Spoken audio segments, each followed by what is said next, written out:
Welcome back to Beyond the Rabbit Hole. Tonight, we meet a girl named Lola. But Lola isn't just a character in a dreamlike tale. She's something far older, far stranger. Lola is the soul. In the Wake world, Aleister Crowley gives us a story wrapped in soft imagery, but beneath it lies something sharp, a hidden map of the soul's return to the divine. Lola is the seeker, the spark of consciousness lost in illusion. The world she moves through is a dream, and she knows it. That's the first clue. I know that I am dreaming, she says. This is no fantasy, this is gnosis. She lives in a world of make-believe, but understands that something vital is missing, a truth too bright to be ignored. Where others sleepwalk through existence, she blinks in sudden clarity. This is the moment the Gnostic path begins, not in the heavens, but in the realization that you are trapped. Lola lives in a world where others sleep, where children and grown-ups alike are blind to the veil around them. But she remembers there is something more. A presence beyond the dream, and she calls him her fairy prince. He isn't a mere love interest. He is the holy guardian angel, the divine intermediary, the redeemer in disguise. He rides mythic beasts, speaks with ancient calm, and sees through her completely. He is the logos, or the bridge between the waking soul and the divine source.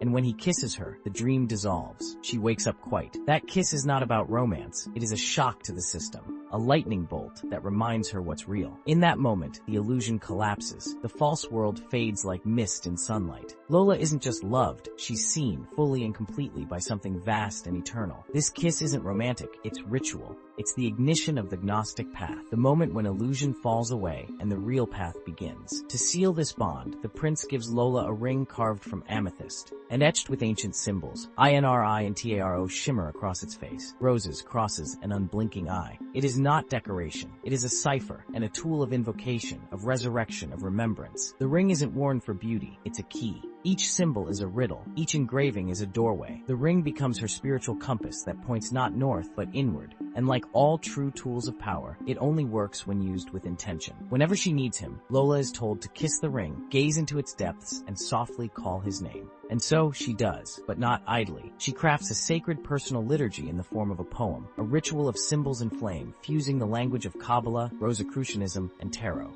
Each line is a step deeper into the mystery. She invokes Adonai, prays for union, and speaks the forbidden formula. I eat my flesh, I drink my blood. This is no parody of Eucharist. It is self-initiation, the soul consuming its illusion and preparing to rise. It's a declaration that the divine is not distant, but it is already within. Every gesture, every word, is a revolt against forgetfulness. This is not about believing, it's about remembering. Lola's story at first glance may seem whimsical, but look again. Her journey is Gnostic in every detail. Her story details the recognition that the world is illusion, the descent into matter, the encounter with the divine intermediary, the gift of sacred tools, the invocation, the awakening, and what begins with a dream ends in a kiss that breaches the veil. Lola is not a passive dreamer. She is an initiate, a wanderer of hidden worlds, a spark of Sophia, yearning for the pleroma or the fullness beyond form. Crowley's hid the sacred in plain sight. He disguised an initiation manual as a bedtime story. But Lola was never meant to stay asleep, and neither are we. Crowley gave her a child's name, but behind that name stands something eternal. Lola is the soul that knows it is dreaming, the soul that calls down the divine,